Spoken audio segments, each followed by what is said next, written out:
PDP से सुनने के लिए आप कुछ तैयार नहीं है? Simple as that. उनसे हम जमहूरियत के लेक्चर सुनने को तैयार नहीं है। People's Alliance for Gupkar Declaration में भी पीडीपी साथ है, इंडिया अलायंस में भी साथ। जहां 2014 में बीजेपी को लाके यहाँ की आवाम के मैंडेट का गला घोंटा, उनसे हम जमहूरियत के लेक्चर सुनने को तैयार नहीं है। I will not say anything more than. BJP अकेले तो इलेक्शन लड़ती नहीं है, बीजेपी के साथ सारी ईडी इलेक्शन लड़ती है। हजारों की तादाद में समन भेजते हैं ऑपोजिशन के लीडर्स को, जहां कोई ऑपोजिशन का लीडर है उसको जेल में बंद करते हैं। उनके साथ आपकी ये गोदी मीडिया इलेक्शन लड़ेगी, उनके साथ आपके वो बड़ी बड़ी कंपनियां इलेक्शन लड़ेगी जो करोड़ों करोड़ों का डोनेशन बीजेपी को देते हैं। व्हाट्सएप इंडस्ट्री है जो प्रोपेगेंडा फैलाती है, वो इलेक्शन लड़ेगी। तो बीजेपी अकेले इलेक्शन लड़ेगी नहीं, बीजेपी के साथ एक कंप्लीट मशीनरी है जो इलेक्शन लड़ती है। तो देख, जो इंडिया अलायंस बना, इंडिया अलायंस में काफी ज्यादा पार्टियों ने कहा कि एक दूसरे को तनकीद का निशाना बनाया जा रहा है। क्या पार्लियामेंट इलेक्शन हो रहे हैं, क्या ये नेशनल कॉन्फ्रेंस भी यहाँ पे जो है सीट शेयरिंग होगी, इकट्ठे लड़ेंगे, अलग अलग लड़ेंगे? ये लड़ेंगे। इंडिया अलायंस रखा ही इस वजह से गया। इंडिया अलायंस कश्मीर में इंतखाब होने जा रहे, पार्लियामेंट इंतखाब होने जा रहे हैं, और पार्लियामेंट इंतखाब के चलते हमने देखा जम्मू कश्मीर की काफ़ी पॉलिटिकल पार्टियां जो है तैयारियों में लगी है। नेशनल कॉन्फ्रेंस के कौन से कैंडिडेट्स होंगे पार्लियामेंट इंतखाब के लिए, कौन कौन से ऐसे चेहरे होंगे जो पार्लियामेंट इलेक्शन में सामने होंगे, कौन कौन से ऐसे चेहरे होंगे जो पार्लियामेंट इलेक्शन होने वाला है? नेशनल कॉन्फ्रेंस जो है ये कल की पार्टी नहीं है, ये अचानक से पैराशूटेड पार्टी नहीं है, ये आज 90 साल पुरानी पार्टी है। तो इसका मतलब है 90 साल पुरानी पार्टी है और एक कार्डर बेस्ड पॉलिटिकल पार्टी है। करीबन 15 लाख का हमारा कार्डर है। तो उसमें हमारे लिए नेशनल कॉन्फ्रेंस के लिए शुक्र उस परवरदिगार का, लीडर निकालना, लीडरों को सामने रखना, उसकी जैसा मैंने कहा शुक्र अल्लाह का, उसमें कोई कमी हमारे पास है नहीं। बहुत सारे चेहरे हैं, बहुत सारे लोग हैं। कैंडिडेट कोई भी हो, मुद्दा और मकसद नहीं बदलेगा। कैंडिडेटों के चेहरे बदल सकते हैं, आप आज एक रूमर सुन रहे होंगे, कल दूसरा रूमर सुनेंगे। उस हद तक बीजेपी जो है उसको इलेक्टोरली हराना, उसको डेंट पहुंचाना, और जो बीजेपी जम्मू और कश्मीर में अपनी जड़ें फैलाने की कोशिश कर रही है, होगा कि इन्होंने हर डिस्ट्रिक्ट्स में दफ्तर खोले हैं, डिस्ट्रिक्टों में छोटे छोटे मतलब वर्कर्सों को स्टार्ट किया है, कार्डर्स बनाए हैं। जब ये इलेक्टोरली डिफीट हो जाएंगे, जब इलेक्शन में ये डिफीट हो जाएंगे, तो खुद ही जो इनका ये सिलसिला है ये रुक जाएगा। आप कह रहे हैं कि हमें बीजेपी को हराना है, क्या ये बीजेपी से डर है नेशनल कॉन्फ्रेंस को? क्या ये चीज़ है कि बीजेपी आगे बढ़ेगी तो नेशनल कॉन्फ्रेंस काफ़ी टाइम से जम्मू कश्मीर में है, कॉन्फ्रेंस की हुकूमत भी रही है काफ़ी टाइम यहाँ पे, उसको जख्म पहुँच सकता है? या लोगों के लिए जो आवाम बार बार नेशनल कॉन्फ्रेंस कहती है कि आवाम मुखालिफ काम करती है बीजेपी, क्या उस चीज़ को लेके हैं? जख्म जो नेशनल कॉन्फ्रेंस को पहुंचाया गया 90 साल में, वो कभी सेंट्रल गवर्नमेंट्स ने नहीं पहुंचाया, वो हमारे अपने घर के बेदियों ने पहुंचाया। जब सबसे पहले बख्शी को खड़ा किया गया, क्या बख्शी बीजेपी का था? क्या बख्शी कांग्रेस का था? बख्शी कौन था? हमारा एक अपना बी टीम जो उस वक्त बनाई गई थी, उस वक्त की बी टीम प्रॉक्सी पार्टी थी। जब सादिक साहब को खड़ा किया, सादिक साहब वो इंसान है, आप याद कीजिए, उन्होंने प्राइम मिनिस्टर से चीफ मिनिस्टरशिप का ओहदा सादिक साहब के वक्त हुआ था, जिसके दस्तखत जो है सादिक साहब ने किए थे, और वो पहले चीफ मिनिस्टर बने थे। वो तो हमारे अपने भी टीम थी। जो इलेक्शन में उठ रहा है, इसके घर में तो 10 पैसे नहीं है, ये इलेक्शन फंडिंग कहाँ से ला रहा है? वो कहाँ से आती थी? वो लोग क्या कांग्रेस के थे? नेशनल कॉन्फ्रेंस को अगर कभी किसी ने जख्म पहुंचाया तो वो हमारे अपने लोगों ने जख्म पहुंचाया, जिन्होंने अपनी इज्जत, अपनी आबरू भी सेंट्रल गवर्नमेंट्स को बेची। आज नेशनल कॉन्फ्रेंस के खिलाफ बीजेपी नहीं है, बीजेपी नोज वो कभी नहीं जीतेगी हमारे खिलाफ। आज अगर नेशनल कॉन्फ्रेंस के खिलाफ है तो वही प्रॉक्सी कैंडिडेट्स हैं, वो घर के बेदी हैं जो उस वक्त से अभी तक रखे गए हैं। नेशनल कॉन्फ्रेंस ने ये डिसाइड किया है पार्लियामेंट अब इलेक्शन होने वाला है, कौन कौन से कैंडिडेट होंगे, कौन कौन से चेहरे होंगे नेशनल कॉन्फ्रेंस के लिए? उमर साहब है, फारूक साहब है, बहुत सारे नेशनल कॉन्फ्रेंस के पास बहुत सारे ऐसे चेहरे हैं। अभी तक डिस्कशंस चल रहे हैं, सर्वे चल रही है, देखा जा रहा है कि लोग किसको पसंद करेंगे। हमारा जो अलायंस कांग्रेस के साथ है, इंडिया अलायंस के साथ है, वो अलायंस जो है पूरे जोर शोर पे बातचीत उसमें चल रही है, क्योंकि एक नेगोशिएशन अभी बीजेपी के अंदर भी नेगोशिएशन चल रही होगी कि किसको रखेंगे, तो उसी तरह हमारी भी नेगोशिएशन चल रही है। इस तरह से फारूक साहब या उमर साहब बीजेपी के लीडर्स को जवाब दे पाते हैं, वो हिम्मत जो है उन्हीं लीडर्स में है।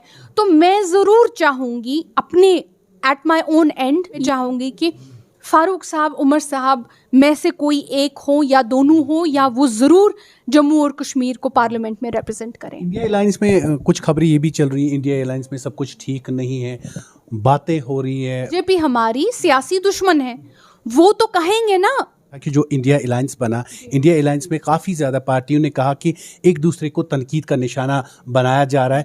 क्या इलेक्शन, अब जो पार्लियामेंट इलेक्शन हो रहे हैं, क्या ये नेशनल कॉन्फ्रेंस भी यहाँ पे जो है सीट शेयरिंग होगी, इकट्ठे लड़ेंगे, अलग अलग लड़ेंगे? लड़ेंगे, बिल्कुल लड़ेंगे। इंडिया अलायंस रखा ही इस वजह से गया, इंडिया अलायंस को बनाया ही इस वजह से गया ताकि हम लोग जो हैं बीजेपी को बाहर रख सकें। तो बिल्कुल इसका तो इलेक्टोरली ये एक इलेक्टोरल अलायंस था। पहले दिन से जब ये बना था, इसका मकसद था कि इलेक्शन में साथ लड़ना। तो बिल्कुल 100% इंडिया अलायंस के साथ हम हैं, कांग्रेस के साथ हम हैं। जैसा आज हमारे प्रेसिडेंट साहब ने भी बोला, जैसे हमारे नायब सदर जो हैं उमर साहब, उन्होंने भी बार बार बोला है बीजेपी को बिल्कुल हमारे ज़रूरी है इस तरह से रखना।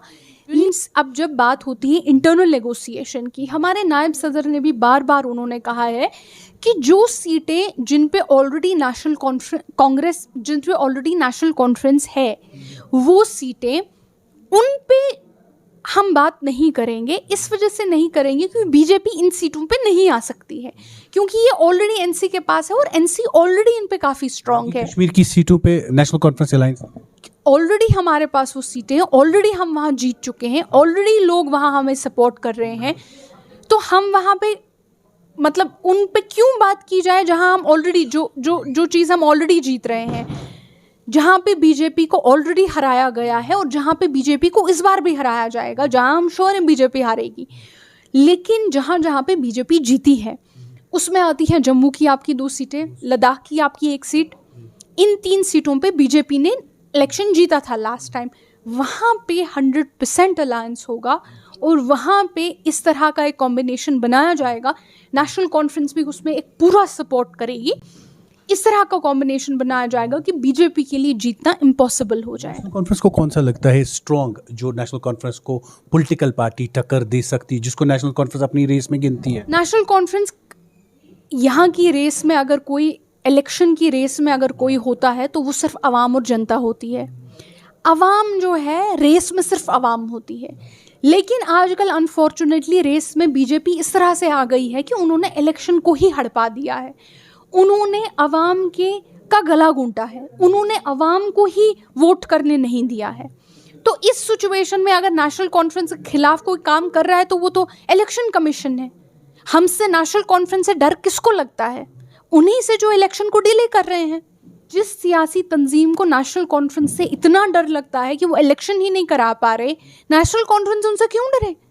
5 अगस्त 2019 से पहले कुछ पॉलिटिकल पार्टियां होती थी यहाँ पे, मगर अब बहुत ज़्यादा पॉलिटिकल पार्टियां है। बार बार नेशनल कॉन्फ्रेंस कहती है कि वोट काटने के लिए पार्टीज़ को बनाया, ए टीम, बी टीम, सी टीम को बनाया गया। आपको लगता है कि नेशनल कॉन्फ्रेंस को डिग्रेड करने के लिए, नेशनल कॉन्फ्रेंस का वोट काटने के लिए पार्टियां बनी हैं? ये एक 90 साल का प्लान है। 90 साल से नेशनल कॉन्फ्रेंस के खिलाफ प्रॉक्सी पार्टीज बन रही हैं जनाब। ये आज की बात नहीं है, ये आज की बात नहीं है कि नेशनल कॉन्फ्रेंस के खिलाफ बी टीम और सी टीम बन रही है। ये तो आप आज देख रहे हैं फेसबुक की बदौलत। जब उस पर अटैक किया गया आर्टिकल 370 पे, सबसे ज्यादा जब उस पर अमेंडमेंट्स की गई, कब अमेंडमेंट्स की गई? सबसे ज्यादा अमेंडमेंट सादिक साहब के वक्त हुई हैं। सादिक साहब कौन थे? इनके अपने बीजेपी के मतलब सेंट्रल गवर्नमेंट के चुने हुए एक बी टीम थी और उनसे ये काम करवाया गया। एक प्रोपेगेंडा फैलाया जाता है कि नेशनल कॉन्फ्रेंस जो है गवर्नमेंट में सबसे ज़्यादा रही, यहाँ जो पॉलिटिकल पार्टियाँ सबसे ज़्यादा रही। मुझे बताइए नेशनल कॉन्फ्रेंस को गवर्नमेंट बनाने ही कब दिया गया, सिवाय 1-2 बार? शेख साहब जो थे वो बहुत लव्ड थे और वो बहुत रिस्पेक्टेड थे अपने वक्त। साहब कितने वक्त ही चीफ मिनिस्टर रहे? कभी आपने सोचा है वो क्यों इतने कम वक्त जिंदगी में चीफ मिनिस्टर रहे? क्योंकि उन्हें कभी बनने ही नहीं दिया गया। पहले जेल रख दिया गया, फिर बख्शी को खड़ा कर दिया गया, फिर सादिक को खड़ा कर दिया गया। 1983 में जब नेशनल कॉन्फ्रेंस की गवर्नमेंट बनी, इलेक्टेड गवर्नमेंट बनी, 1983 में हमारी इलेक्टेड गवर्नमेंट को गिराया गया। क्योंकि अक्सर लोग कहते हैं 1987 भाई 1989 में हम लोगों को फिर से गिराया गया। द एंटायर कैबिनेट रिजाइन, 1987 में फिर से इलेक्टेड गवर्नमेंट गिराई गई। और एक सेकेंड, 1996 तक हम नहीं आए। फिर 1989 से 1996 तक वो 7 साल का पीरियड फिर से गवर्नर राज था। लाखों की तादाद में वोट देंगे, आज फिर से वही गवर्नर राज। क्यों गवर्नर राज? ताकि नेशनल कॉन्फ्रेंस को गवर्नमेंट बनाने ना दिया जाए। 87 की आपने बात की, 87 में बहुत सारे इल्ज़ाम नेशनल कॉन्फ्रेंस के भी लगते हैं। इलेक्शन रिग कराए, मोहम्मद यूसुफ को सलाउद्दीन किसने बनाया। 89 की बात आप क्यों नहीं करते?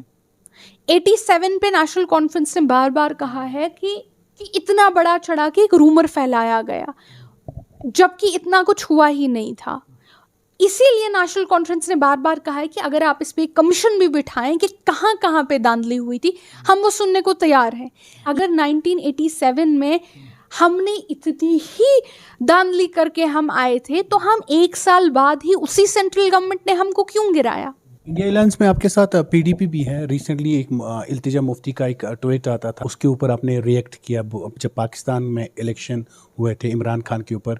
नेशनल कॉन्फ्रेंस को 87 की तरफ उन्होंने इशारा किया, उसमें आपने जवाब दिया। आपने कहा था इससे पहले कि इंडिया अलायंस में सब कुछ ठीक है। जिन्होंने 1983 में हमारी गवर्नमेंट को गिराया, इलेक्टेड गवर्नमेंट को गिराया, जिन्होंने 1989 में यहाँ पे गवर्नर जगमोहन को लाया।